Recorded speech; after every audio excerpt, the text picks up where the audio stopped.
Pinagpalang araw sa iyo, Kabanong, at ganun rin sa ating mga kakaibigan. Kilalanin niyo na lamang ako sa pangalang Taweng. Nais ko lang ibahagi ang aking karanasan sa mga aswang. Hinding-hindi ko makakalimutan kung saan nagsimula ang lahat. 16 anyos pa lamang ako noon. Dakilang tagagawa ng mga patalim sa baryo namin. Ang tawag sa amin ay panday. Itak, kutsilyo, punyal, espada at kung ano-ano pang patalim ang nagmula sa amin na siya namang dinadala namin sa bayan. Hindi malakas ang bentahan sa ganitong negosyo. Matumal. Wala naman kasing interes sa mga tao sa mga patalim. Maliban na lang kung may papatayin sila. Oh, Taweng, matatapos mo na bang pakinisin yung mga nagawa nating itak kahapon? Mamayang hapon ilalako na natin yan sa bayan. Kung mag-iba na lang kaya tayo ng hanap buhay, Tay. Napatigil si Tatay sa pagpupunas ng salamin nito. Oh, bakit? Napapagod ka na ba sa ganitong gawain? Hindi naman sa ganon, Tay. Ang liit lang kasi ng kita natin dito Kulang na kulang pa para sa araw-araw at sa panggamot ninyo. Tsaka, isa pa, sa susunod na pasukan mag-aaral na rin ako.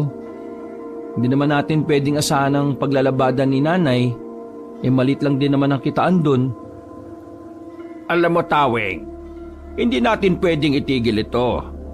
Nangako ko sa lolo ko at sa iba pa nating mga ninuno na ipagpapatuloy ko ito hanggang sa maitawid na sa bagong henerasyon.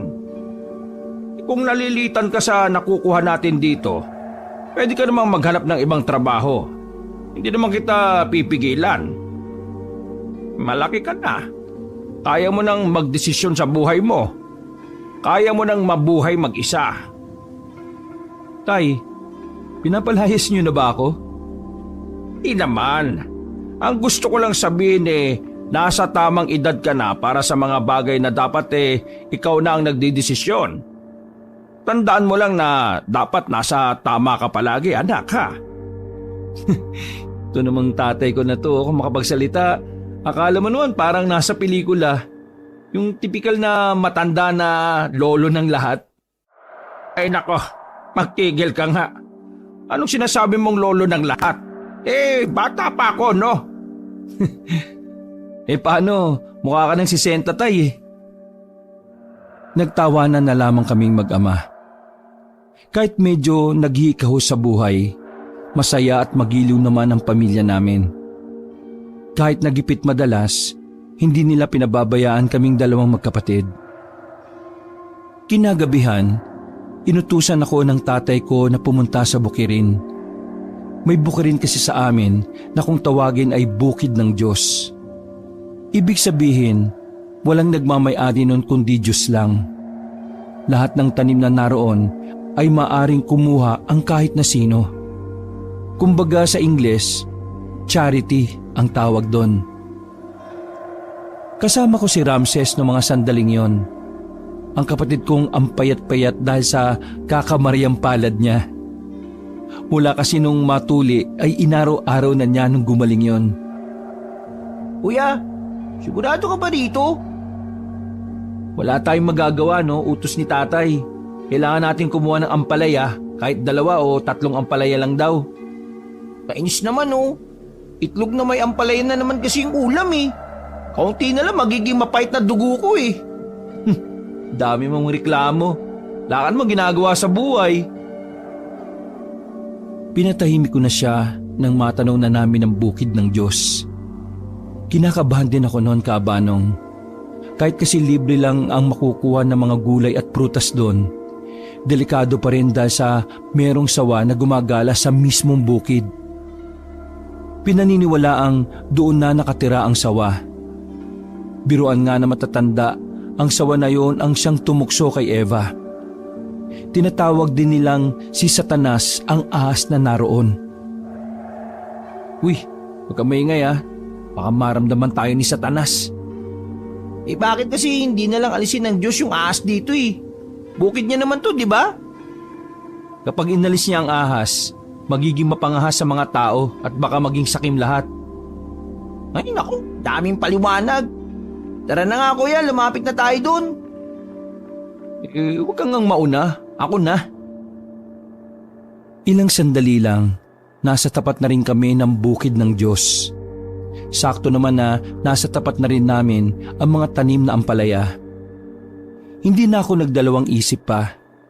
Mabilis kong kinuha ang 3 ampalaya at inihagis kay Ramses. Nalaglag ang 2 ampalaya sa lupa pero agad din naman niyang dinampot.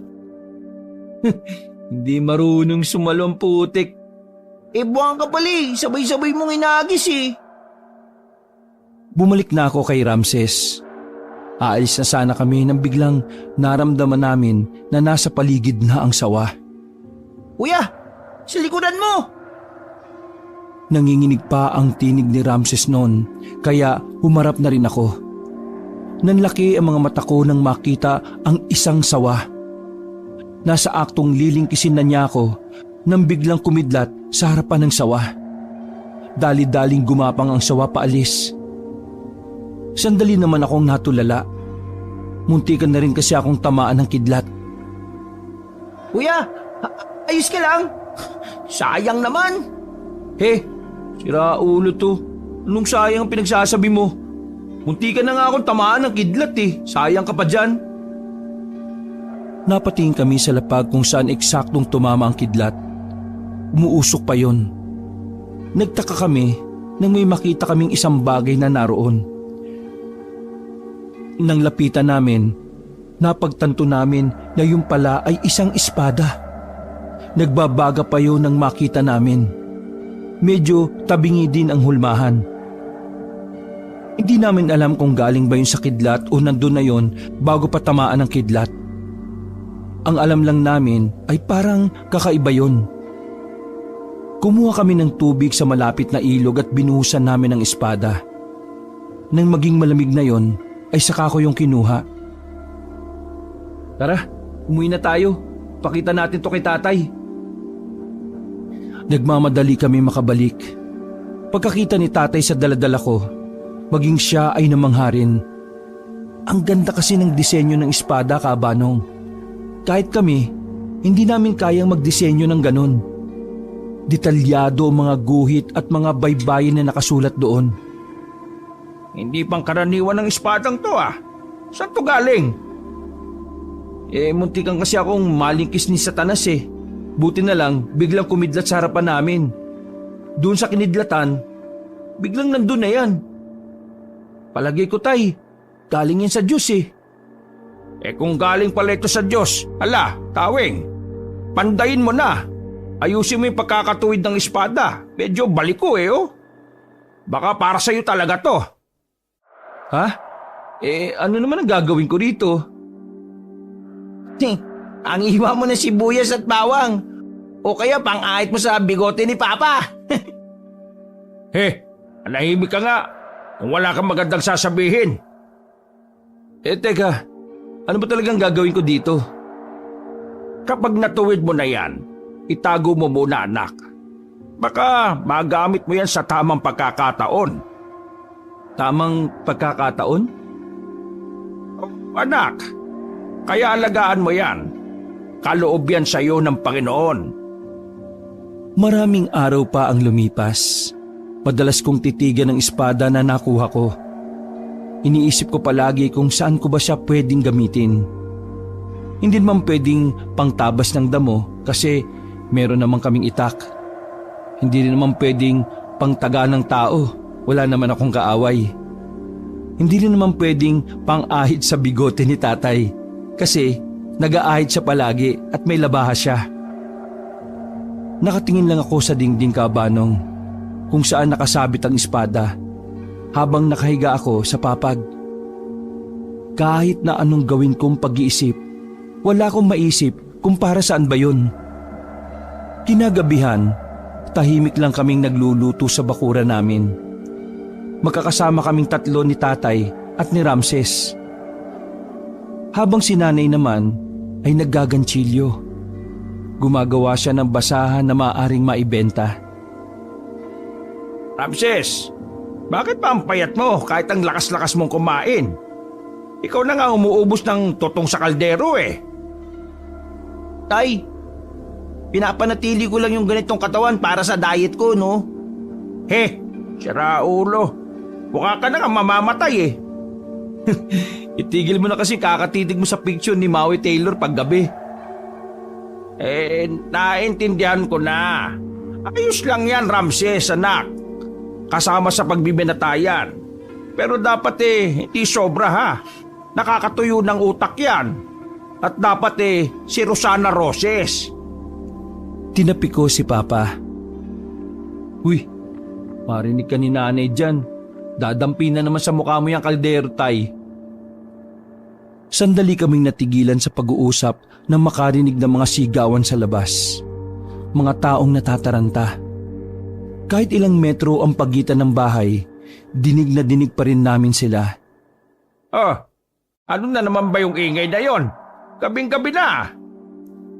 Napatayo kaming tatlo at tumanaw mula sa bakod namin. Nang may mapadaang isang babae, tinawag yon ni tatay at kinausap. Ay Kiray, ano pang meron at bakit kayo maingay? Yung pang-apat na bahay mula rito, inaswang! Nako, kawawa si Christy. Balak kunin sa kanya yung anak niya na kaluluwal pa lang niya noong nakaraang buwan eh. Sandali, tatawag ako sa barangay. Nagmamadaling umalis ang Ali. Nadapa pa ito at sumubsob sa putikan. Pero wala yung pakialam at sigilang ulit sa pagtakbo. Ha? Aswang, Tay? May aswang dito sa atin? Sabi nga lang, itatanong mo pa. Anak, naiisip mo ba yung naiisip ko? Hindi po. Hindi ko naman iniisip si Rosana Roses eh. Buang, hindi yon. Dali, kunin mo yung espada. Ha? Ano pong gagawin ko dun? Dalian mo na. Diyos ko kaon, tanga-tanga. Kunin mo, tulungan mo si Christy, ligtas mo yung sanggol. Po? Bakit ako? Aray! Binatukan ako ni tatay at itinulak papasok ng bahay. Napilitan na lang akong kunin ng espada sa dingding. Ano ba problema niya at bakit kayo nagsisigawan? Nay, ikaw ho yung sumisigaw eh. Pagkakuha ko ng espada kaabanong ay nagmamadali kaming tumungo ni tatay sa bahay nila Ate Christy. Maraming taong nasa harapan pero mga wala namang ginagawa. Lahat sila ay natatakot na makialam. Tulong! Kunin yung anak ko! Nakaramdam ako ng awa kay Ate Christy. Mag-isa na lang kasi siya sa buhay niya. Iniwan kasi siya ng asawa niya nang malamang buntis siya. Tay, ako nang bala. Kaya mong harapin yung aswang? Hindi ko alam, susubukan ko lang. Naglakad na ako papasok ng bakuran. Wala sa loob ng bahay ang aswang at si Ate Christy. Pumunta ako sa likuran at doon ko sila nakita. Nakasiksik si Ate Christy, hawak ang anak niya at ang supot ng bawang. Ate Christy, ayos ka lang ba? Anong yan? Tingin mo? Tingnan mo yung aswang na yan oh. Paano ako magiging maayos? Napalingon ako sa kabilang banda. Nandoon ang isang lalaki na nanlilisik ang mga mata. Buti na lang may ilaw doon kaya nakita ko kung gaano kapangit yung aswang. Ikaw, umalis ka ngayon din. Kung makapag-utos ka parang aso lang yung kinakausap mo ah. Gamitin mo yung hawak mo. Tinutok ko sa aswang ang espada na hawak ko. Nakita ko ang pagkailang sa mukha ng aswang. Oy, ikaw aswang! Kung ayaw mong mamatay, di mabuhay ka! Oo! Kabado ko noong mga sandaling yon, kaya hindi ko na alam ang mga pinagsasabi ko. Para akong lampang bata na nanginginig pa ang mga kamay. Pagdating nila tatay, sinulsulan nila ako para lumakas ang loob ko. Sige anak, kaya mo yung impaktong yan! Espadahin mo! Nang magsimula ng gumalaw ang aswang, Hinigpitan ko na rin ang pagkakahawak ko sa espada. Napapalunok ako ng laway ko, Kabanong, dahil sa kaba. Humarang na ako kay Ate Christy. Sige, subukan mo lumapit. Mamamatay ka talaga. Yan! Yan ang anak ko! Tay, anak mo din naman ako ah. Nandito ako. Mga ilang sandali pa, bigla na lang umatake ang aswang. Mabilis na gumapang ang aswang palapit. Agad ko rin namang hinataw yun ng espada. Tinamaan siya sa braso. Maging ako nagulat din nang malaglag sa lapag ang kaliwa niyang kamay. Tumakbo ng mabilis ang aswang at naiwan ang braso nito. Gulat na gulat naman sila sa ginawa ko. Pero tuwang-tuwa naman si tatay at si Ramses. Para nga silang baliw na talon ng talon. Mabilis na kumalat sa lugar namin ang nangyari. Marami ang humanga sa akin at talagang naniwala na ako raw ang tagapagligtas. Binigyan pa ako ng parangal ng kapitan naming laging tulog. Nakilala ko sa baryo namin bilang Panday. Dahil na rin yon sa nagpapanday kami ng mga patalim. At naniniwala sila na dahil doon kaya ako ang napili ng itaas para maging bayani. Makalipas ang isang dekada, dahil sa paninindigan ko bilang Panday, marami ang humihingi ng tulong sa akin. Minsan nga, problema lang nila sa kalan, ako pa ang tatawagin. Hindi ko nalang pinapansin.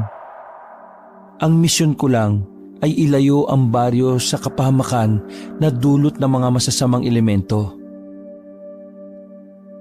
Isang hapon, nasa pandayan kami ni tatay nang dumating si Ramses. Dismayado ang mukha niya at parang pinagsakluban na naman ng langit at lupa. Oh, bakit ganyan na naman ang mukha mo? Pansin ko, tuwing uuwi ka rito hindi maipintay ang pagmumukha mo. Hulaan ko, nag-away kayo ni Lubing, no? Ha? Mas naunang mag-asawa sa akin si Ramses. Nawala na kasi ako ng interes sa babae mula nang unahin ko ang tungkulin ko. Ewan ko ba sa babaeng yun? Uy, ano ang pinagawayan nyo? Parang may kalog sa utak nun eh. Yung kaibigan niya kasing si Rose, buntis, naglili. Tapos siya, gusto rin niya maglihi.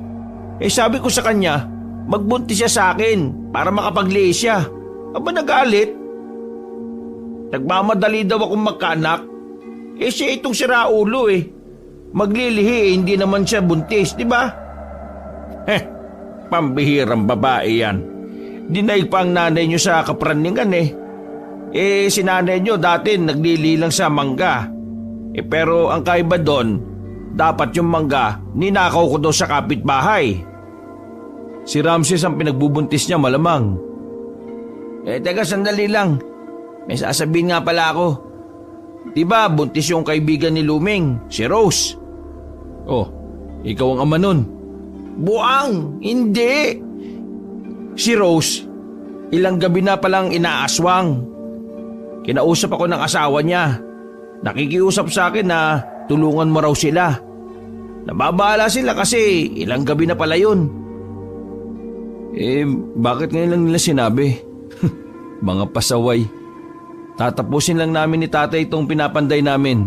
Pupunta ako sa kanila. Pansin ko mula nang maging panday ka, laging may mga aswang na nagpaparamdam.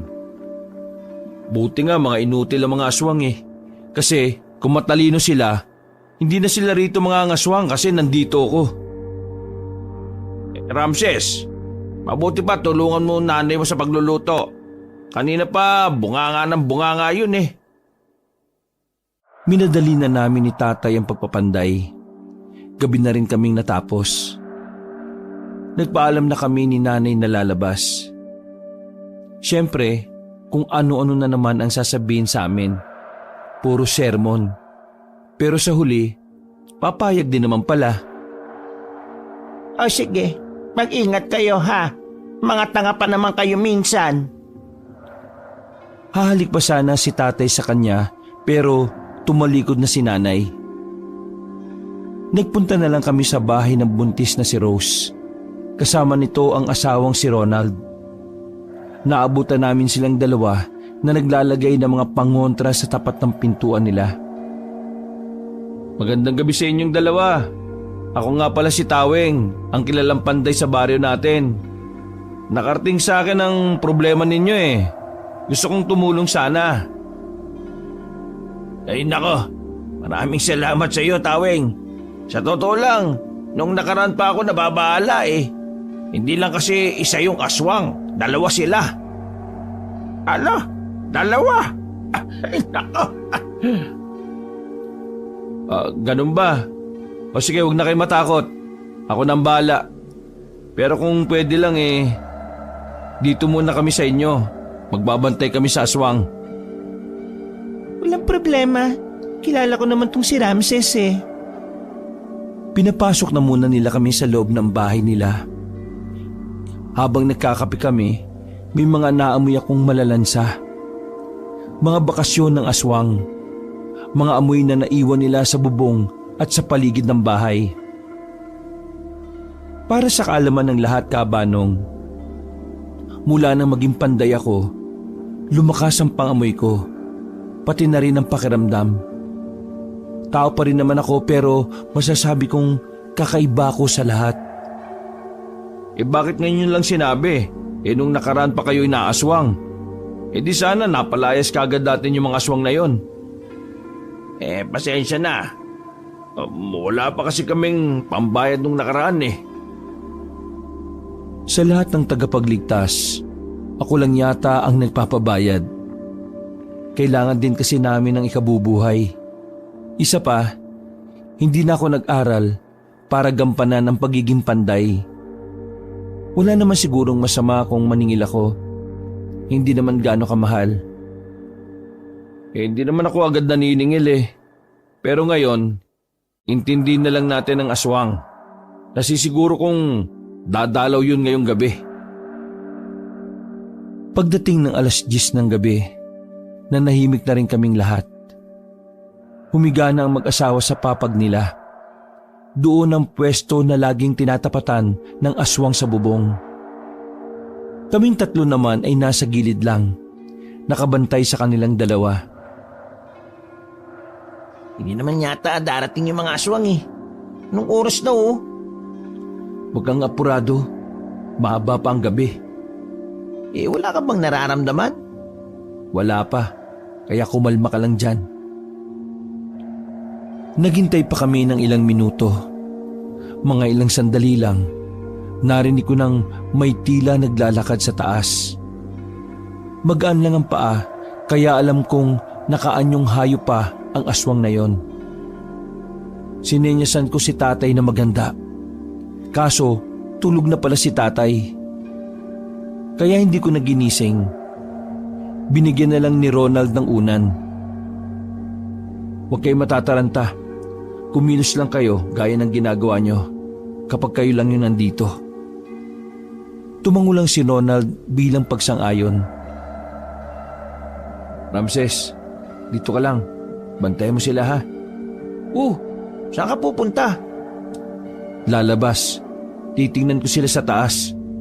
O sige, mag-iingat ka tol. Hinugot ko na ang espada ko at marahan kong binuksan ang pinto. Nakita ko kagad ang anino na nakatayo na nasa taas ng bubungan. Sumilay ang ngiti ko. Malilintikan kayo sa akin ngayon. Maingat akong umakyat sa hagdan. Pagsilip ko sa bubungan, nandoon ang dalawang aswang. Isang lalaki at isang babae na mahaba ang buhok. Oh, kumusta mga salot? Ayos lang naman. Ang panday! Naiirita ako sa boses ng lalaki. Ang liit, parang boses paniki. Halata sa kilos nila ang nataranta nang makita ako. Daan-daan silang umatras. Eh nung nakaraan pa raw kayo maali-aligid dito ah. Ang tanga nyo naman. Hindi nyo pa nakuha yung gusto nyo? Hindi na sila nakapagsalita. Nang iwas-iwas ko ang espada, parang lalo silang kinabahan. Bigla na lang silang tumalon pababa. Tumakbo ko palapit, pero ang naapakan kong yero ay yung medyo bulok at malambot na. Sa halip na mahabol ko sila, lumusot ako at bumagsak sa loob ng bahay. Nagulat si tatay no na sarap na sana ng tulog. Walang iya. Di nyo naman sinabi na bulok yung bubong nyo. Halika Ramses! Tay! Ikaw nang bahala sa kanila. Nagmamadali akong lumabas ng bahay. Nasundan ko pa rin ang mga aswang dahil sa talas ng pakiramdam ko. Tumingin kami sa bandang kakahuyan. Sinuyod ko ng tingin ang buong paligid. Nandito lang sila sa paligid. Maganda ka Ramses. Oh, bakit ako? Wala naman akong gagawin dito. Bakit ka sumama? Sabi mo, di ba? Praning ka talaga. Ayan na sila. Dumikit sa akin si Ramses. Maya-maya lang, bigla na lamang may lumitaw na babae sa gilid. Nahawakan niya si Ramses sa pantalon. Agad ko naman yung hinato ng espada. Putol ang kamay ng babae. Pero hindi pa talaga siya natakot. Sinubukan niya naman akong dakmain. Ang kaso nga lang, magaling ako. Hinagupit ko ng espada ang kabila naman niyang kamay. Wala na ang dalawa niyang kamay pero nakatayo pa rin siya. Ulit mo eh. Mukha ka na tuloy isda. Magpaalam ka na sa darling mo. Hindi ako nagdalawang isip na tagain ng babae sa leeg. Tanggal ang ulo at gumulong pa yon sa harapan ng lalaking aswang. Umiyak sa galit ang lalaki habang hawak-hawak ang ulo ng darling niya. Babayaran niyo ang ginawa niyo sa labs ko. Pagbabayaran niyo ang ginawa niyo sa labi-dabs ko. Ano? Labi-dabs? Ang putik. Wala na labi-dabs mo. Deads na. Tawag dyan, labi-deads. Nagalit ang lalaki at mabilis itong lumusob. Si Ramses ang pinuntirya niya. Laslas ang damit ni Ramses nang muntikin na siyang mahablot. Alam mo, mas maigi sigurong manahimik ka na lang. Ano na lang ang gagawin ko rito kung hindi ako mang-aasar? Oh, ayan na! Hinawi ko si Ramses.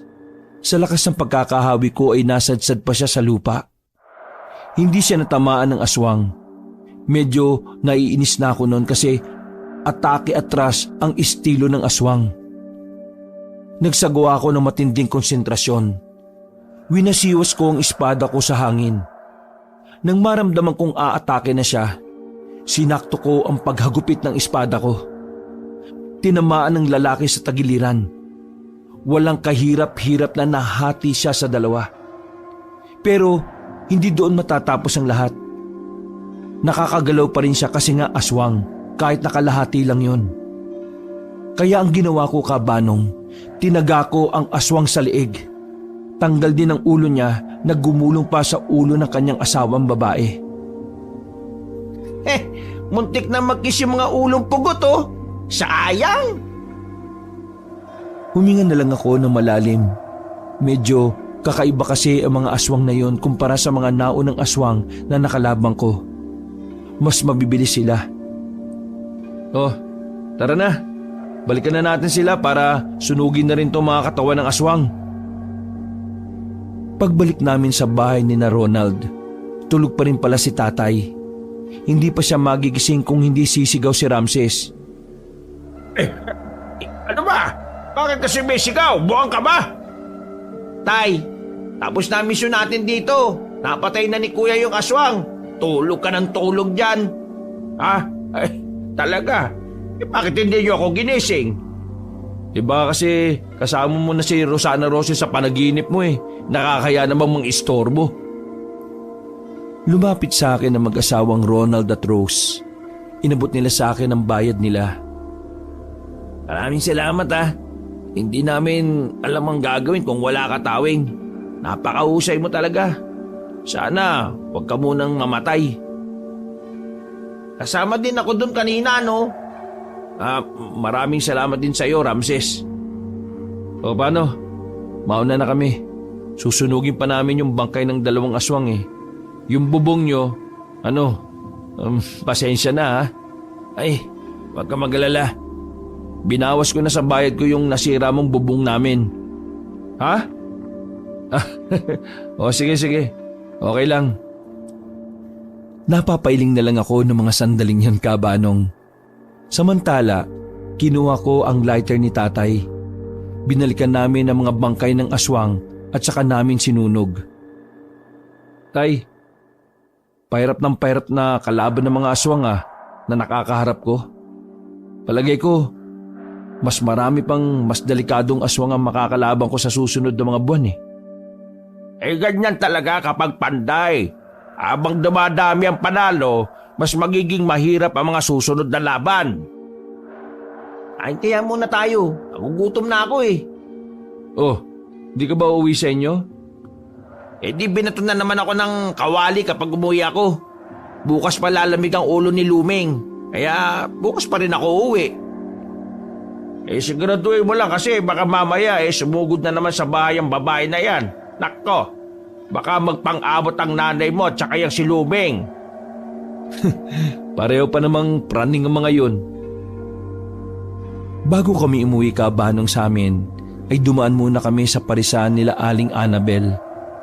Masarap ang lutong pares ni Aling Annabel. Bukod kasi sa matabang na, kakaunti lang ang laman. Sa sobrang sarap, hindi ka nauulit. Langya, walang timpla.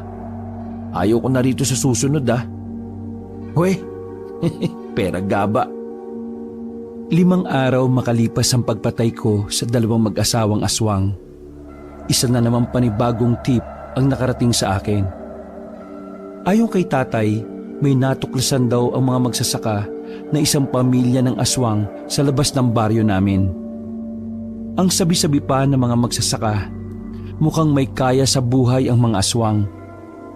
Maayos daw kasi ang bahay ng mga aswang at ang mga nakatira daw doon ay mukhang mayayaman. Dahil sa nakalap naming impormasyon, inihanda ko na naman ang sarili ko. Yun kasi ang unang pagkakataon na may makakalaban akong mas marami pa sa 2. Oh, Taweng, mukhang diyan ka na mamamatay sa pamilyang aswang na yan. Tutuloy ka pa ba dyan? Nasa hapagkainan kami noong umagang yon, Kabanong. Hindi maiwasang pag-usapan ang bagay na yon dahil halos lahat ng taga sa amin ay alam na yon. Nay, delikado man o hindi, kailangan kong gampanan ng pagiging panday. Pakiramdam ko kasi Diyos talaga ang pumili sa akin eh. Nangihina ang katawan ko kapag wala akong pinapatay na aswang. At isa pa, ako lang naman ang inaasahan ng mga taga rito eh. Oo nga naman. Wala naman tayong aasahan sa barangay. Si Kapitan matanda na. Puro sa opisina na lang yon. Tapos yung mga tanod naman, puro lasinggero. Hayaan mo na si Kuya, Nay. Kaya niya na yan. Hindi naman yan magiging panday kung hindi niya kayang lagpasan eh. Ay nako, hindi naman ako nag-aalala sa kuya mo eh. Inaalala ko lang, kapag yan namatay, gagastos pa tayo. Ay, walang ya talaga tong babaeng to. Akala ko naman nag-aalala ka sa anak mo. Gastos pala iniisip mo. Huminga ng malalim si nanay. Napailing na lang siya. Siyempre, biro lang. Nag-aalala din naman ako. Pero wala naman akong magagawa. O sige, mag-ingat na lang kayo palagi, ha? Hindi natin alam kung kailan darating ang oras natin. Pagkatapos ng kainan namin, ay nagpasama na muna ako kay Ramses. Pupunta kami sa ilog para dasalan ang espada ko. Ginagawa ko yung kada buwan. Ang paniniwala ko kasi, mas lumalakas ang espada kapag inilalapit ko siya sa kalikasan. Mahangin pero mainit ang klima nang dumating kami sa ilog. Walang katao-tao. Kaming 2 lang ni Ramses. Kaya naman, pumwesto na ako sa bato na nasa gitna ng tubig. Nilad ko ang espada ko at parang inaalay ko sa kalangitan. Sinimulan ko ang pagdarasal. Pagkatapos ko magdasal, nakaramdam ako ng kakaibang presensya. Mabilis akong tumayo at tumingin sa paligid. Uy, may problema ba? Lalapit pa ako dyan? Diyan ka lang, hintay mo ko. Sinundan ko kung saan nanggagaling ang presensya. Nakahandaan na rin ang espada ko noon. Pagpasok ko ng kagubatan, isang bata ang sumalubong sa akin. Gwapong batang lalaki yon. Maputi ang balat. Talagang kutis mayaman. Ikaw po ba ang panday? Isa kang aswang? Ang galing mo po. Paano mo nalaman? Kasi, ako nga ang panday. Papatiin mo ba ako kasi aswang ako? Tiningnan ko siya ng maigi. Maamo ang mukha niya. Parang napaka-inosente. Medyo nag-aalangan ako noon. Hindi ako handa sa mga batang aswang. Medyo kahinaan ko kasi ang mga bata. Lalo na kung hindi uhugin. Nasaan ba yung mga kasama mo? Kasama? Gusto mo po ba silang makita? Lumapad ang ngiti ng bata. Nakakaloko ang ngiti na yon, kaya ramdam kong sinusubukan niya lamang ako. Pasensya ka na bata pero wala sa bokabularyo ko na may palagpasin na aswang. Iniangat ko na ang espada ko sa ere nang biglang magsalita siya ulit. Pangarap kong maging tao eh. Natigilan ako sa sinabi niya. Parang nagiging epektibo ang mga sinasabi niya dahil nakakaramdam ako ng awa. Unti-unti kong binaba ang espada ko. Hinawakan niya ako sa kamay. Kuya, tulungan mo naman ako. Sama ka sa akin. Napalayo ang bata sa akin nang batuin na siya ni Ramses ng bato. Dumugo ang ulo niya.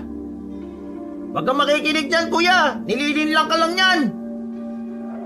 Nakabalik ako sa katinuan nun. Doon ko lang napagtanto na sinusubukan niya pala akong ihipnotismo. Magbabayaran niyo ang ginawa niyo sa akin. Tumakbo na mabilis ang bata. Agad din naman lumapit sa akin si Ramses. Uy, ano ka ba, kuya? Tulig ka ba? Mapapahama ka sa ginagawa mo eh. Buti na lang sumunod ako. Kung hindi, baka patay ka na. Munti ka na akong mapasailalim ng hipnotismo Salamat at dumating ka. Palala na ng palala mga aswang na naglilitawan ngayon. Saan galing yung mga tukmol na yan? Di ko alam. Pero bumalik na lang muna tayo. Paabisuhan natin kay kapitan ng mga tao na huwag na munang lalabas ng gabi. Umalis na rin kami doon. Dumiretso kami ng barangay. Nakausap namin si kapitan na kagigising lang. Agad din naman niyang inutusan ng mga tanod para ipaalam sa mga residente ang sinabi namin. Umuwi na kami sa bahay. Naabutan namin si tatay na nilalagnat. Hindi naman gaanong mataas pero mainit talaga ang katawan niya. Kanina, may manong na nagtanong sa kanya. Tinapik siya sa balikat. Pagpasok niya rito agad naman siyang nilagnat. Palagay ko aswang ang nakausap ng tatay niyo kanina. Ay nako, ito na nga ba sinasabi ko May sinabi ka ba? Ang ibig ko sabihin ay, nung nakaraan ko pa iniisip na baka pati kayong pamilya ko idamay. Anong gagawin natin yan? Baka sa susunod na araw si nanay naman ang lalagnatin. Huwag mong intindihin si nanay. Kalabaw yan. Si tatay ngayon ang intindihin natin, Ramses. Sige, kumuha ka ng mga halamang daon kina Aling Felicia. Sabihin mo may sakit si tatay. Sige. Nay, wala ba kayong malilipatan ni tatay na bahay? Kahit sa mga kamag-anak nyo lang muna. Baka mapahama kayo kapag kasama ko kayo rito Wala naman kaming ibang matitiran ng tatay mo. Alam mo naman ang mga kamag-anak namin, mga mata pobre. Delikado kasi kayo rito Ayos lang kami rito ng tatay mo. May naisip naman na akong paraan eh. Paraan? Ano? Marami akong biniling pangontra. Isasabit ko sa leg ng tatay mo at sa akin. Ay pambihira ka na yo. Kaya pala wala ka ng pera eh. Ang pera, kikitain yan. Ang buhay, hindi nababalik. Kanina ko pa dapat ito'y sinuot sa kanya eh. Kaso, ang arte ng tatay mo. Ayaw ng maraming nakasipit. Eh mabuti naman at ginagamit niyo yung utak niyo, Nay. Tama yan. Para kahit iwan ko kayo rito, wala nang aswang na makakalapit sa inyo. Pero, epektibo ba yan? Sabi nung Ale. Ay Diyos ko, di pala kayo sigurado? Nakabalik si Ramses at daladala na ang mga halamang gamot. Wala akong sinayang na oras.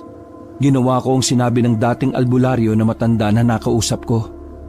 Pinakulo ko ang dahon at nilagyan ng kaunting suka. Pagkatapos, pinahiran ko si tatay ng bimpo. Mabaho ang singaw ng katawan ni tatay. Amoy gin bilog. Pero unti-unti rin namang naging maayos ang kalagayan niya. Gabi na nang magising si tatay. Nawala na ang pumumula ng kanyang katawan. Nangyari? Binato ka na naman ni nanay ng kawali kaya hinimatay ka. Binatukan ni nanay si Ramses ng malakas. Sira, Ola. Baka ikaw himatayin sa lakas ng bato ko sa'yo. Tay, yung isang aswang na nakausap mo kanina, nilagyan ka ng sakit kaya ka nilagnat. Naalala ko na. Kanina kasi hinahanap ka niya eh. Ang sabi niya sa akin eh magpapatulong daw siya sa iyo. Hindi ko alam na aswang na pala yun. Pasensya na tay kung wala ako dyan kanina. Alam niyo naman, kada buwan dinadasalan ko itong espada. Tsaka may nakita rin kaming batang aswang sa gilid ng ilog. Si Tawing, tatanga-tanga. Muntik nang malin lang ng bata. Buti na lang dumating ako. Binato ko yung bata. Mahilo-hilo si tanga. Ayun, dugo yung ulo niya. Di, nagkasilbi ka rin pala. Kaya nga tay, mas mainam siguro kung aalis kayo pansamantala dito. Saan naman kami titira? Paala na kayo. Matatanda na kayo eh. Hay, kung wala kang masabing matino, tumahimik ka na lang, Ramses. Tumakbo palabas si Ramses at tinabol naman siya ni nanay. Meron akong alam na pwedeng tuluyan. Sino naman? Yung tsuhin mo, kapatid ng nanay mo. Kaso, magkaaway naman silang dalawa. Nagsaksakan sila dati nung wala pa kayo. Ay Diyos ko naman, wag na. Kapag binanggit mo pa lang yung pangalan ni Tiyo nagagalit na si nanay Ayos na siguro kami rito. May mga pangontra naman na kami. Tinapi ko na lang si tatay sa balikat. Sige tay, akong bahala. Uubusin ko yung mga aswang na yan gamit ang espadang bigay ng Diyos. Nang maging maayos na rin si tatay, ay sinimulan na rin naming pagtibayin ang bahay namin kinabukasan. Dinoble namin ang mga dingding para hindi ganun kadaling mawasak ng mga aswang. Dakong hapon na rin kami natapos. Parang naging bahay ng sundalo ang bahay namin. Yung pintuan din namin ay 5 ang kandado. Maging ang mga bintana ay may mga kandado na rin. Nang sumapit na ang gabi, may pumunta sa bahay na residente. Naghahapunan na kami noong mga sandaling yon. Panday! Tawing! Tulungan mo kami! Oh, bakit? Ano ang problema? May maaligid na aswang sa bahay namin, bilis! Sumunod ka sa akin!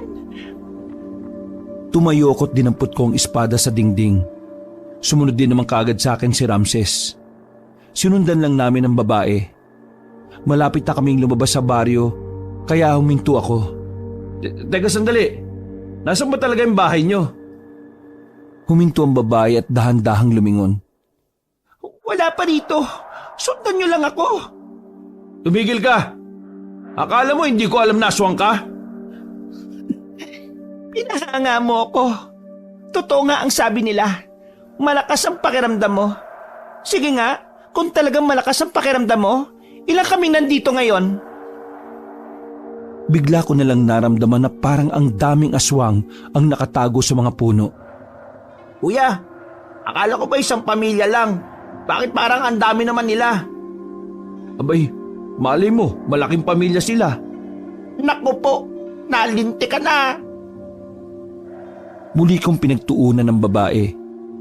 Una pa lang, alam ko nang hindi talaga siya tao. Sinubukan ko lang siyang pasakayin. Buti na lang, medyo hindi magaling umarte ang babaeng aswang na yon. Wala naman akong pakialam kung ilang kayo rito ngayon eh. Mas marami, mas maganda, mas masaya. Hindi na nagsalita pa ang babae. Mga ilang sandali lang ay umatake na rin sila. Mabuti na lang ay may dala ring itak si Ramses. Kaya kahit na papaano ay nagagawa niya akong tulungan sa laban. Isang aswang ang muntikan ng mahawakan si Ramses. Tinaga ni Ramses ang lalaki sa liig. Pero dahil medyo puro lang itak niya, hindi niya napatay. Sirit lang ang dugo. Bakit kasi itak ni nanay ang dala mo eh? Alam mo naman na pinurol ni tatay yan.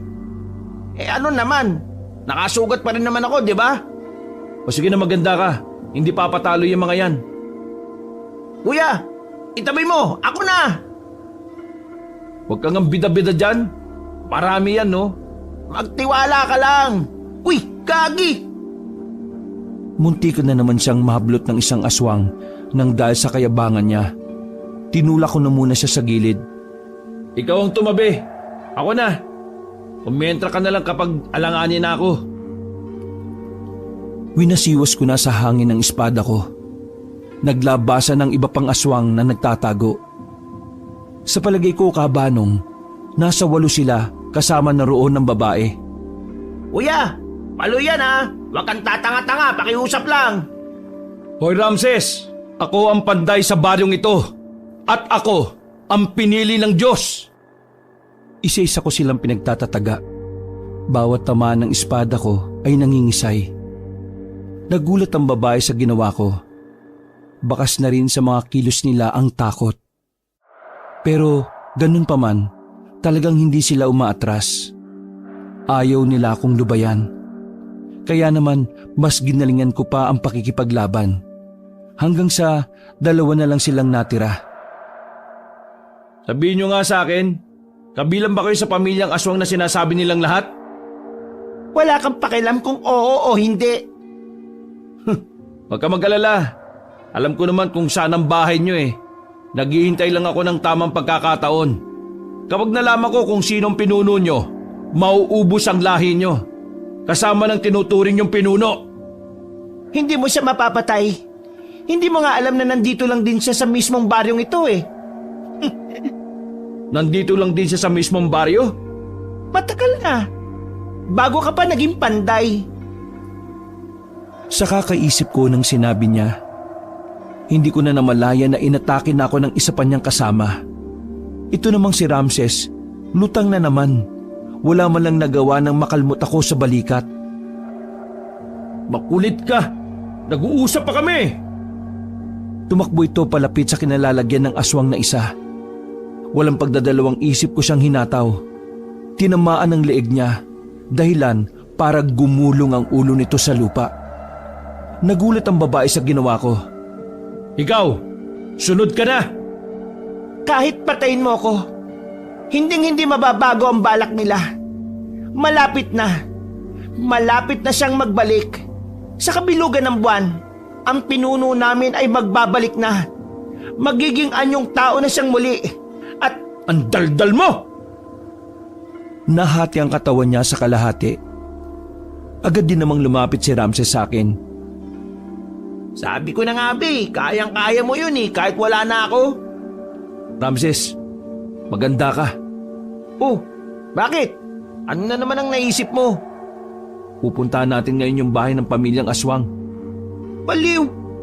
Akala ko ba alamin mo kung sino yung pinuno nila?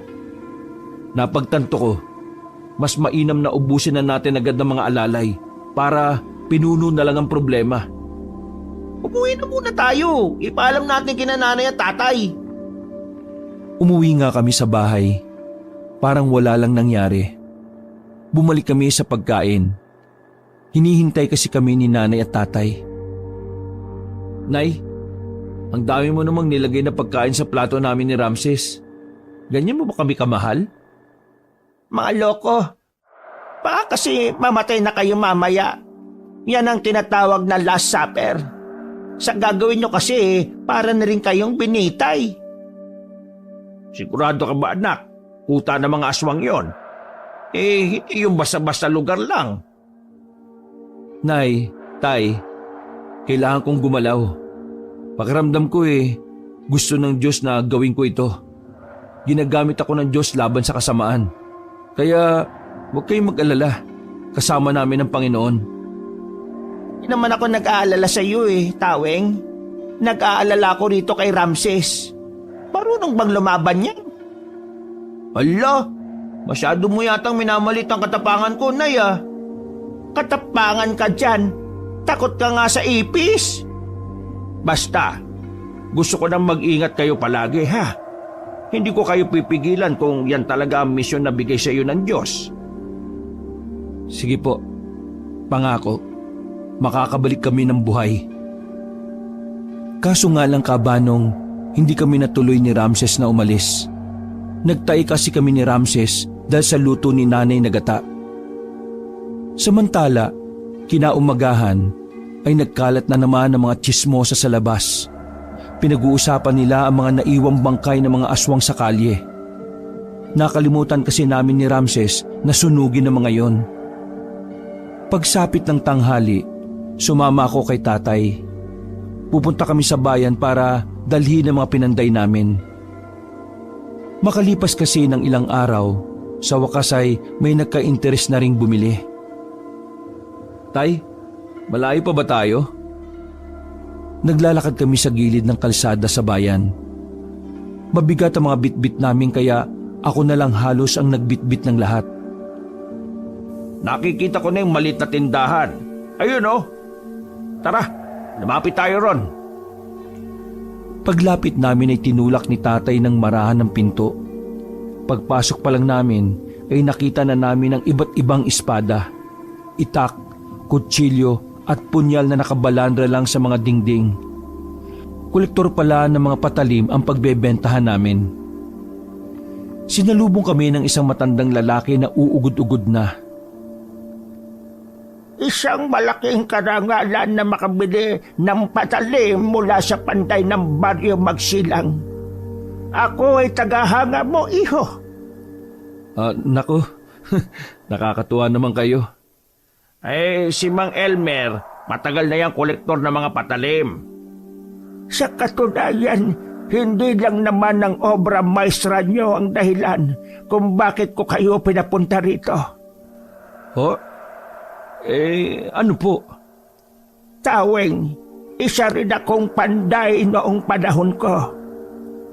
At ang kauna-unahang nakilalang panday ay si Flavio.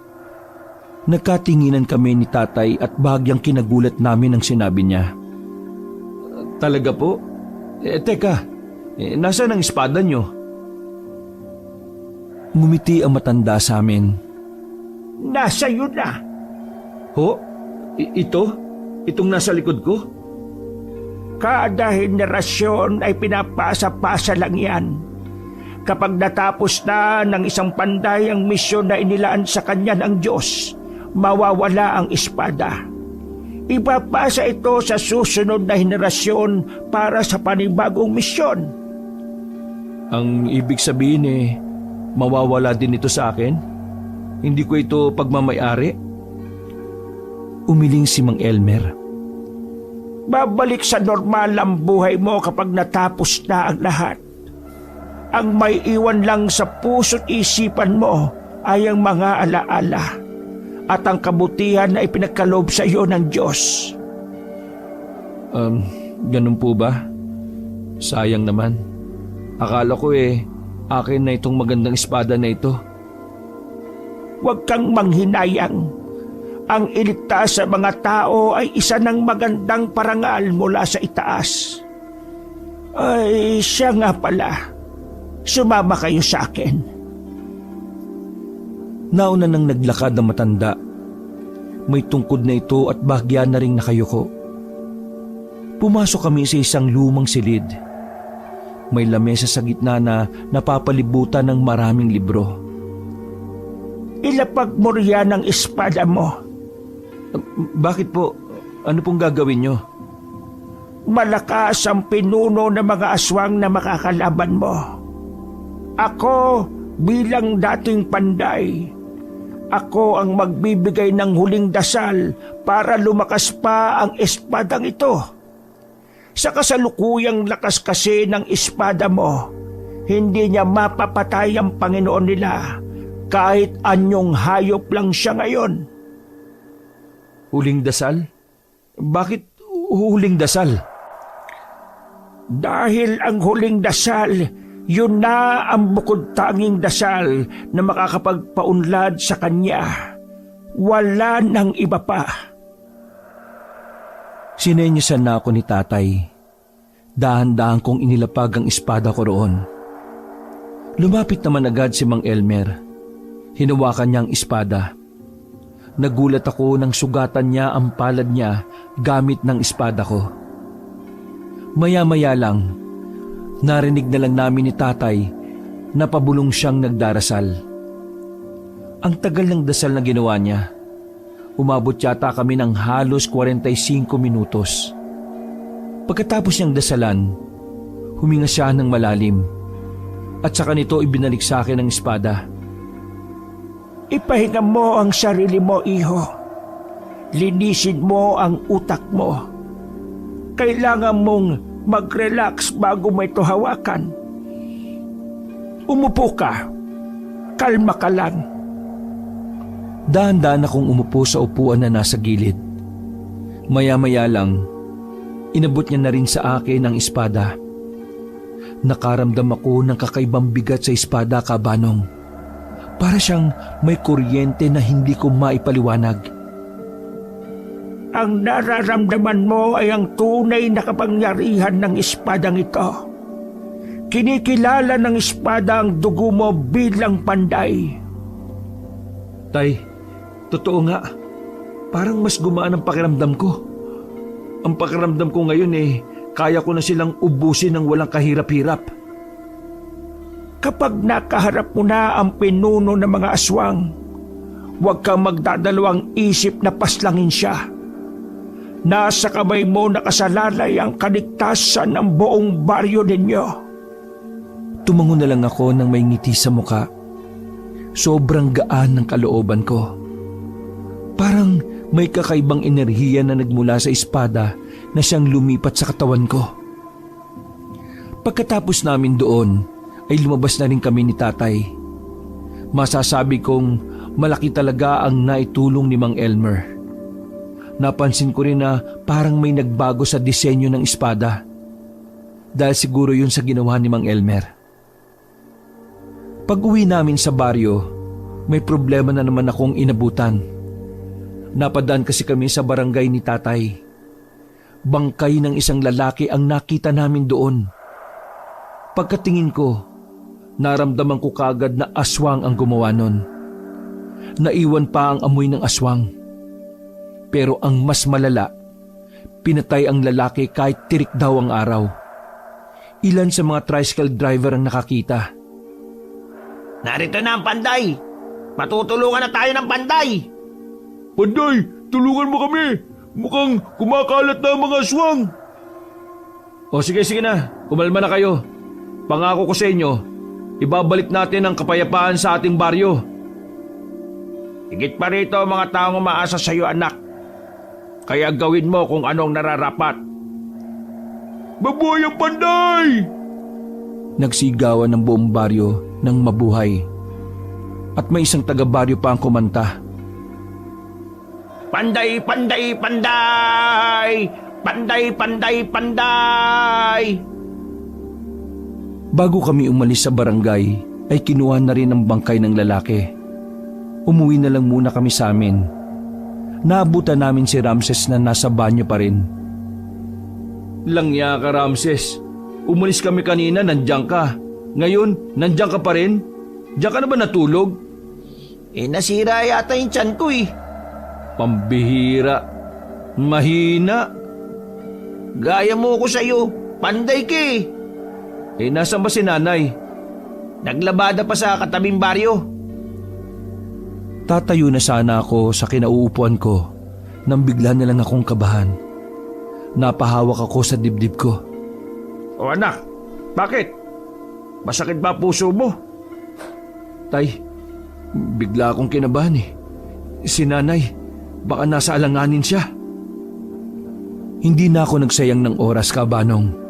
Tumakbo ko palabas ng bahay. Malapit lang naman sa amin ang kabilang baryo kaya nagtungo na ako roon. Inisa-isa ko ang mga bahay na maaring paglabadahan ni nanay. Nakarating na ako sa gitna nang makita ko si nanay na naglalakad dala ang planggana. Nay! Bakit ka nandito? Dede ka ba? Nay naman eh. Seryoso ako. Wala ka bang nararamdaman na kakaiba kanina bago ako dumating? Nay, bigla kasi akong kinabahan eh. Akala ko nga nasa panganib ka eh. Sa totoo niyan, anak, kanina habang naglalaba ako sa bakuran ng amo ko, parang may kung sinong nakamasid sa labas ng bakuran. Kaya nga minadali ko na ang paglalaba. Hindi ko na rin tinanggap yung ibang labahin. Wala ba kayong nakita? Wala. Basta yung pakiramdam ko lang parang may nakatingin sa akin. Iginala ko ang tingin ko sa paligid, Kabanong. Meron akong nararamdaman at naaamoy na aswang. Pero dahil kasama ko si nanay, pinalagpas ko na muna yon. Huwag kang mag-alala, Nay. Kasama mo naman ako eh. Sasabayan na kitang umuwi. Maraming salamat, anak. Masama rin talaga ang pakiramdam ko kanina. Buti na lang dumating ka. Naging ligtas naman si nanay nun. Mabuti na lang talaga at naunahan ko kung ano man ang gustong gawin sa kanya ng aswang na nagmamasid. Hindi epektibo ang pangontra na suot-suot ni nanay. Mukhang naloko lang siya ng pinagbilhan niya. Kaya naman mas lalo kong nabahala para sa kaligtasan niya. Kaya naman para hindi na rin ako nababahala, kinapalan ko na ang mukha ko. Bumalik kami sa bayan. Nakiusap ako kay Mang Elmer na kung pwede, doon muna si nanay at tatay sa kanya. Agad din naman siyang pumayag. Pagsapit ng gabi, dalawa na lang kami ni Ramses sa bahay. Nag-aanda na kami para sa paglusob ng sinasabi ng mga magsasaka. Ang bahay ng mga aswang. Ay nako, nakakapanibago. Wala sila nanay at tatay rito. Naninibago ka kasi walang kumukonsinti sa katamaran mo, Ramses. Delikado pupuntahan natin, no?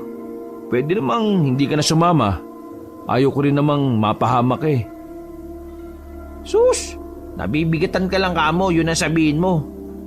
Oo, ang bigat mo. Huwag ka mag-alala. Hindi na ako magiging pabigat. Lalaban ako kahit hindi ako panday. Sigurado ka? Oo, tsaka hindi ko kayang isipin na lumalaban ka na mag-isa, no? Sasamaan kita. Sus, nagdrama ka pa. Hindi, seryoso ako, no? Tsaka gusto ko rin patunayan kina nanay at tatay na kaya ko rin naman magligtas ng buhay. Gusto ko na ipagkatiwala rin nila sa akin ang pamilya natin. Ano ka ba naman? Huwag mo nang isipin na walang silbi ang tingin nila sa'yo. Matabi lang ang dila ni nanay pero tulad ko, mahal ka rin nun. Sus, tara na nga. Baka pa makaiyakan tayo dito.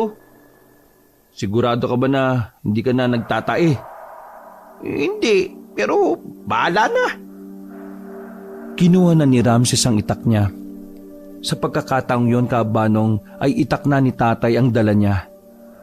Sobrang talas kumpara sa itak ni nanay. Isinukbit ko na rin ang espada sa likuran ko. Nagsiksik na rin kami ng kanya-kanya naming punyal. Alternatibo lang sakaling malagay kami sa alanganing sitwasyon. Ano? Handa ka na ba? Handa na ako, kuya. Kabilugan ng buwan ay umalis kami ng bahay. Alam ko na sa ganoong panahon mas malakas sa mga aswang. Hindi ko alam kung ano ang meron sa buwan, pero ang sabi na matatanda, iba ang aswang kapag bilog na bilog ang buwan. Saan tayo dadaan, kuya? Papasok tayo ng... teka, sandali. Oh, bakit? May sumusunod sa atin. May aswang na kagad? Hindi. Pakiramdam ko, tao lang din yon. Teka lang. Binunot ko ang espada ko sa likuran ko. Maraan akong lumapit sa gilid ng puno. Tatagin ko na sana ang naroon nang biglang lumabas ang isang lalaki. Teka! Uy, teka lang! Uy! Ronald! Oo, ako ito si Ronald. Teka, anong ginagawa mo? Bakit mo kami sinusundan? Tsaka, ano yung mga dala mo? Kasi, narinig ko yung usapan nyo kanina. Kaya naisip kong sumama. Kaso iniisip ko, baka hindi nyo ko payagan kaya palihim na lang akong sumusunod. Gusto mong sumama sa amin sa pagpuksa sa mga aswang? Seryoso ka ba? Ronald, pawang mga professional lamang ang gumagawa nito. Hindi ka pwedeng... Sapat naman ang dahilan na gusto ko maprotektahan na mag-ina ko, hindi ba? Nagkatinginan kaming saglit ni Ramses. Inaswang ulit siya kagabi. Kaya dinalo ko na muna si Rose kay Luming. Mas ligtas siya ron. Kasi marami siyang kasama dun eh. Taweng, Panday, gusto kong sumama. Gusto kong tumulong. Gusto kong protektahan ang magiging pamilya ko. Alam ko, wala akong alam sa mga aswang. Pero marunong akong lumaban. Ang pagmamahal. Tama, ang pagmamahal ang nagbibigay lakas sa akin para lumaban. Para sa bayan, oo na. Dami mong drama. Pero, alam ba ito ng asawa mo? Oo, alam niya. At talagang pinayagan ka niya? Oo, alam niya kasing para sa kanila naman ang gagawin ko eh. At saka, iba si Rose. Hindi siya gaya ni Luming na walang tiwala sa'yo. Ba't lukong to ah? Kung ayos naman pala ang lahat di tara na. Walang sisiyan kapag namatay ka. Bago kami naglakad ay nagpahabol pa si Ronald. Pre, sabi nga pala ni Luming, sabihin ko raw sa'yo na hiwalay na kayo. Ano? Hiwalay na kami? Talaga? Wala akong pakialam. Matagal ko na rin gusto makipaghiwalay hindi naman masakit Sus, manahimik na nga kayo. Papasok na tayo sa gubat. Nanahimik na rin ang dalawa. Pero si Ramses, narinig ko pa rin umiiyak pero hinihinaan lang niya. Makalipas lang ang halos kalahating minuto. May natanaw na rin kaming bahay. Hindi lang isa, kundi 5 bahay ang magkakadikit. Yari lang sa kahoy pero may ikalawang palapag pa. Pero isa sa mga bahay na yon ang pinakamaganda. Yun lang kasi ang may maraming ilaw at pintura. Ito na ba yung kuya? Oo, eto na yun. Nararamdaman ko. Teka, huwag ka kang umiyak. Naiirita ako Akala ko ba hindi masakit? Kaya palang dami nila. 5 bahay pala yan. Parang sa maikling panahon lang nakapagparami sila. Hindi tayo pwedeng magtanga-tangahan dito. Isang maling kilos lang natin, patay tayo kaagad dito. Anong gagawin natin? Tumigil na rin sa pag-iyak si Ramses. Nakatuon na ang atensyon niya sa misyon namin. Walang mag-iwalay. Lalapit tayo. Unti-untiin natin sila. Pero dapat, hindi tayo gagawa ng ingay para hindi sila mabulabog. Ayos. Ihahanda ko na itong pana ko Bakit? Asintado ka ba? Oo, asintado ko. Kaya nga napana ko puso ni Rose ikaw ba? Tinakpan agad ni Ronald ang bibig ni Ramses nang muntikan na naman itong maiyak. Hoy, kayong dalawa, kung ganyan lang din naman kayo, iwan nyo na lang ako mag-isa dito. Mas malalagay tayo sa alanganin sa ginagawa nyo Kaya ko naman sana na mag-isang lumusob pero inaalala ko kayo. Baka mamaya mauna pa kayo mamatay sa akin Nanahimik na sila. Pinagpatuloy namin ang paglalakad. Nagawa namin makalapit sa likod ng isang bahay nang walang nakakaramdam. Ronald, mas maliit ka. Kasya ka ba sa silong ng bahay? Tingnan mo lang kung maraming aswang sa harapan. Binitiwan saglit ni Ronald ang mga dala niya. Oo, kasya ako dyan. Walang pag-aalinlangan si Ronald. Buong buo ang loob niya. Mabilis siyang nakasuot sa silong. Makaraan lang ng 2 minuto ay nakabalik na kaagad siya. Marami sila. May nagiinuman pa. Ikaw ang pinag-uusapan nila Sabi nung isa, papatayin daw ng pinuno nila ang panday. Walang ya. Doon tayo sa kabila. Gumapang kami papunta sa kabilang bahay. Mabuti na lang ay medyo madilim sa parting yon. Sa pangalawang bahay, medyo tahimik na doon. Sinilip ulit ni Ronald doon at napag-alaman niyang wala ngang aswang sa tapat nun. Sakto naman na sa likod ng bahay, merong bintana na kasya ang tao. Tara dito, pumasok tayo dito. Isa-isa kaming umakyat. Pagpasok namin sa loob ay nakasindi ang gasera na inabutan namin. Pero walang laman ang bahay na yon, kaya doon muna kami tumambay. Anong gagawin natin dito? Matutulog? Kailangan natin makarating sa kabilang bahay. Doon sa pinakamagandang bahay. Nararamdaman ko na nandun ang pinuno nila. Napatahimik kaming sandali nang may marinig kami nagsalita sa labas. Ilang oras na lang magaan yung tao na ang Panginoon natin. Kaya nga sabik na ako. Patay talaga yung panday na yan. Kuya, saktong 10:00 yata magiging anyong tao yung sinasabi nila. Kailangan na natin magmadali. Tandaan nyo, kapag nahuli tayo sa akto, palag-palag na magdikit-dikit lang tayo. Walang hihiwalay. Ang humiwalay, patay. Tumangon lang silang dalawa. Nag-ingat kaming lumabas sa bahay na yon. Kaunting lakad na lang ay makakarating na kami sa bahay kung saan naroon ang pinuno nila. Ang kaso nga lang, nagkataon na bumalik yung 2 aswang na napadaan. Nakita nila kami. Kaya naman agad ko na silang hinataw ng espada ko. Pugot agad ang ulo nila at sirit ang dugo ng isa. Tatakbo pa sana ang isa pero tinaga naman ni Ramses. Nadapa yun kaya pinana naman ang palaso ni Ronald. Dali niyo sa gilid yung bangkay. Hihilayin na sana nila ang mga bangkay. Ang kaso nga lang, marami na palang nakakita sa ginawa namin. Nandito ang panday! Nandito ang panday! Naalarma ang mga aswang. Bago pa nila kami napalibutan, tumakbo na kami papunta sa kabilang bahay. Pagpasok namin, may mga aswang din pala doon. Dito na nagsimula ang bakbakan. Walang kahirap-hirap kung pinagtatataga ang mga aswang. Gumugulong ang mga ulo nila sa sahig. Si Ronald at Ramses, walang ginawa kundi ang umilag na lang. Wala pang 5 minuto, naubos namin ang mga aswang sa unang palapag. Kaya naman umakyat kami kagad sa ikalawang palapag. Wala kaming inabutan doon.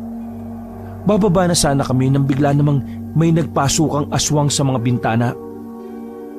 Sa pagkakataong yung kabanong, maging sina Ramses at Ronald ay napalaban na rin. Mabuti na lang ay nasa katinoan ng utak nila kaya sila nakakadali ng aswang. Para namang hindi sila nauubos. Mauubos din yan. Tiyaga lang. Ako na ang unang lumapit sa mga aswang. Para akong sumasayaw lang habang winawasiwas ang espada sa hangin. Kada tamaan, patay talaga. Ganun kalakas ang espada ng panday. Pagbalik ko sa dalawa, may mga pumasok na namang aswang sa bintana. Nakatigil lang sila. Hindi ko maintindihan kung bakit sila tingin ng tingin sa likuran namin. Samantalang wala namang bintana doon. Kakaatras namin, may nasagi kaming bagay na nakatakip ng tela. Akala namin ay lamesa. Hugis pa kahon kasi yon. Pero nang tanggalin ko ang tela, doon na namin napagtanto na isa pala yung kahon na yari sa salamin. Nasa loob noon ng isang sawa. Yun ang sawa na muntikan ng pumaslang sa akin nung 16 anyos pa lamang ako. Kuya, ito yung sawa dati, di ba? Ito si Satanas. Ngayon naiintindihan ko na. Ang sawa na ito ang kanilang Panginoon. Malas nyo. Nandito na ako bago pa siya makapagpalit ng anyo. Galit na galit ang mga aswang. Wala silang magawa kundi ang huminto. Sige, subukan niyo lumapit. Patay itong si Satanas. Nang may magtangkang lumapit na isa, ay tinaga kaagad ni Ramses. Iika-ika na yon nang bumalik sa mga kasama niya. Lumayo kayo ng kaunti. Paglayo nila, ay binasag ko ang salamin na kahon. Manunuklaw pa sana ang ahas pero buti na lang ay nadakma kaagad yun ni Ronald. Huwag ka magalala, Panday. Marunong akong humawak ng mga ahas. Naalarma ang mga aswang habang hawak ni Ronald ang ahas malapit sa ulo nito. Kuya, ngayon na. Napuluputan na ng ahas ang braso ni Ronald. Mababalian siya. Ako nang bahala sa mga aswang. Isa-isang lumapit ang mga aswang. Pinagtatatagayo ni Ramses. Sinamantala ko na yon para isentro ang espada sa ulo ng sawa. Nang makakuha ng tamang pagkakataon, hinigupit ko na ang ahas. Tanggal ang ulo ng sawa. Pagkatapos kong gawin yon, parang nababaliw ang mga aswang. Unti-unti silang napatras. Ang iba pa ay naglaglagan sa bintana. Oh, anong nangyayari sa kanila? Siguro, itong sawa na ito ang buhay nilang lahat. Sa madaling sabi, kapag namatay ito, mamamatay na rin silang lahat. Unti-unting naagnas sa mga aswang nang tuluyan ng malagutan ng hininga ang ahas. Patay na talaga ang sawa na to ah. Ramses, ilabas mo na ang gas. Susunugin na natin ang lugar na ito. Dinala namin ang sawa. Binalot namin sa sako. Pagbaba namin, nakita namin ang nagkalat na mga bangkay ng aswang. Lahat sila ay butot balat na lang. Parang mahika lang ang nangyari. Maging ako, Kabanong, hindi pa rin makapaniwala na konektado pala silang lahat sa iisang aswang. At yun ay ang kanilang tinuturing na Panginoon.